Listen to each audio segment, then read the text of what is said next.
Grand Rising and Shining Radiant Souls.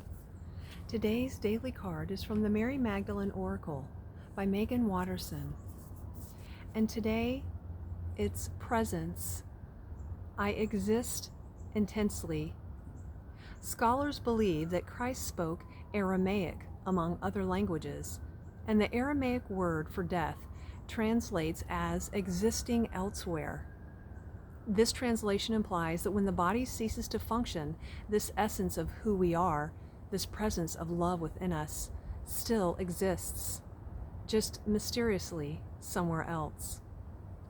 Death, then, is not an end, but an irrevocable transition, a transformation from being present in the body, behind our eyes, to being present in a place that's ultimately unknowable to the living. The translation of death also allows us to understand the way that the egoic self can cause a form of death by forcing us to exist elsewhere at different points throughout our lifetime. The strength in the 7 powers that Mary Magdalene names in her gospel is that they compel us to exist either in the past, painfully regretting or longing for what was, or casting our presence into the future, clinging to what might be. So many of us live like this, ransoming our present joy until we reach some distant point when we have what we think we want. The 7 powers of the ego take us from the present moment, and the only place that we can actually create change in our lives is when we have the courage to just be with the presence of love right here within. So every time we return from the death of existing elsewhere, in the past or in the future, we're coming back to life.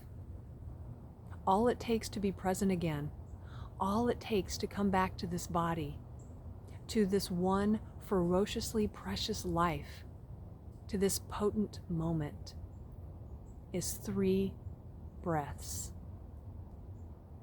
And this is both the easiest and hardest part about being human, because it takes becoming aware that we are no longer present, and that's the arduous part.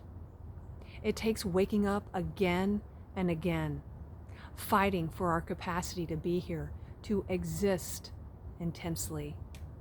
And for those of us with histories of trauma, the work is even more intense, and the return is even more triumphant.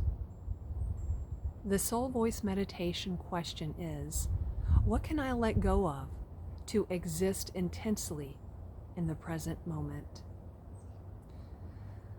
Such beautiful words reminding us about how we are always, I feel like we're conditioned to think about the past and to think about the future, but what about the present moment? And remembering that being in the present moment is where all the love is. So us, as it says, making that arduous task and remembering that when we are wrapped up in all of these things going on around us, but knowing being in the present moment is where that love resides, and knowing that we can exist intensely. Thank you as always for connecting in and joining me. And you know I'm always sending you peace, love, and soul.